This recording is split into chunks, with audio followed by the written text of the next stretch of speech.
Баршаңызға сәлем. Бүгінгі сабақта біздер көп мөлшерліктерді жалғастырып және жақшаның сыртына ортақ көбейткішті шығару туралы өтетін боламыз. Сабақты бастамас бұрын ең алдымен дәреже ұғымына танысайық. Дәреже дегеніміз ол мысалы 2-ні 7 рет өзіне көбейтсек, 2 көбейтілген 2 көбейтілген 2. Осыны ыңғайлы жазу үшін 2-нің 7 дәрежесі деп жазамыз.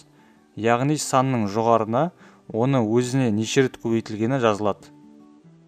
Мысалы 3 көбейтілген 3 көбейтілген 3. 4 рет көбейтіліп тұр. Оны 3-тің 4 дәрежесі деп жазсақ болады. Дәл солай 8 көбейтілген 8, яғни 2 рет көбейтіліп тұр. 8-дің квадраты деп жазсақ болады. Дәрежеге байланысты екі қасиет бар негізгі. Ол көбейтуге және бөлуге байланысты. Бірде айнымалы дәрежелі сандарды көбейтсек, x-тің мысалы 7 дәрежесіне x-тің 3 дәрежесін көбейтсек, онда олардың дәрежелері қосылады. Яғни x-тің 10 дәрежесі шығады. Ал егер бөлсек, онда азайтылады керісінше. Мысалы x-тің 7 дәрежесін x-тің 3 дәрежесіне бөлейік. Немесе x-тің 3 дәрежесін x-тің 7 дәрежесі деген бөлшек ретінде жазайық. Оны x-тің 4 дәрежесі шығады. Мысалы 2-нің 4 дәрежесін 2-нің квадратына көбейтейік, ол кезде 2-нің 6 дәрежесі шығады. Енді тексеріп көрейік. 2-нің 4 дәрежесі дегеніміз ол 2-ні өз-өзіне 4 рет көбейтті деген мағынаны білдіреді. Яғни ол 16-ға тең.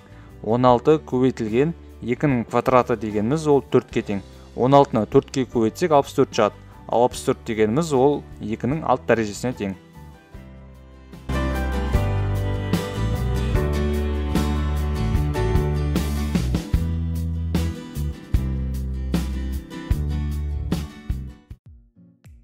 Ал енді сабағымызға көшейік. Көп мөлшерліктерді ортақ көбейткішті жақшаның сыртына шығару туралы өтейік.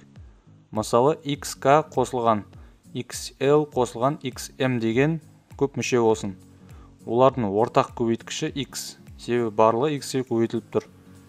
Оны жақшаның сыртына шығарсақ болады. x көбейтілген k плюс l қосылған m. x-ті k-ға бөлгенде k шығады, x-ті l-ға бөлгенде l шығады, x-ті m-ге бөлгенде m шығады. Яғни k плюс l қосылған m деген ықшамдалған түрге келтіріледі. Тағы бір мысал келтірейік. Мысалы 6x қосылған 12y қосылған 30z. Көріп тұрғаныңыздай бұл жерде 6 ортақ көбейткіш. Яғни оны жақшаның сыртына шығарсақ болады. 6 көбейтілген 6x 6-ға бөлсек, x қосылған 12-ні 6-ға бөлсек, онда 2 шығады. Яғни 2y қосылған 36-ға бөлсек 5 шығады. 5z. Енді дәрежесі бар айнымалыны жақшаның сыртына шығарайық. Мысалы, a-ның 5 дәрежесі қосылған 6a-ның 3 дәрежесі қосылған 10a-ның квадраты.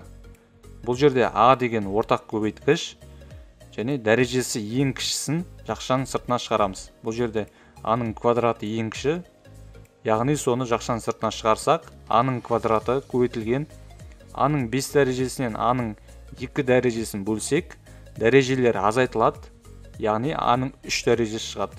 Қосылған 6a-ның 3 дәрежесін a-ның 2 дәрежесіне бөлсек, дәрежелер азайтылып 6a шығады. Қосылған 10. Тағы бір мысал келтірейік. Мысалы, a-ның 3 дәрежесі көбейтілген x-тің 5 дәрежесі қосылған a-ның 1 дәрежесі көбейтілген x-тің 11 дәрежесі деген көп мүшелік берілсін. Бұл жерде a мен x-те ортақ көбейткіш, яғни екеуінде шығарсақ болады. Ең кіші дәрежені қараймыз. Бұл жерде a-да тек қана a-ның 1 дәрежесі. a-ның 1 дәрежесі көбейтілген x-ті қарайық енді. x-тің 5 дәрежесі x-тің 11 дәрежесінен кіші болғандықтан x-тің 5 дәрежесін шығарамыз. Яғни a көбейтілген x-тің 5 дәрежесі жақшаның сыртына шығады. Көбейтілген a-ның квадраты қосылған x-тің 6 дәрежесі болады. Енді бір мысалды өздеріңіз шығарып көріңіздер. Мысалы, a-ның 4 дәрежесі көбейтілген v-ның 3 дәрежесі қосылған 7a-ның квадраты v-ның 5 дәрежесі азайтылған 11a-ның 8 дәрежесі v-ның 4 дәрежесі деген көп мүшелік берілсін. Осы жерден жақшаның сыртына ортақ көбейткішті шығарып көріңіздер. Сіздерде бұлай шығу керек.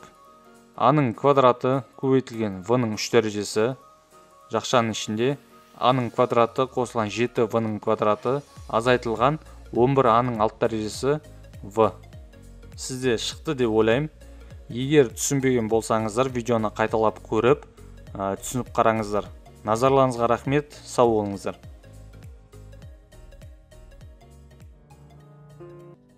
Видеоны көріп болған соң, видеоның астындағы есептерді шығарып, өздерінің нәтижелерін тексеріңіздер.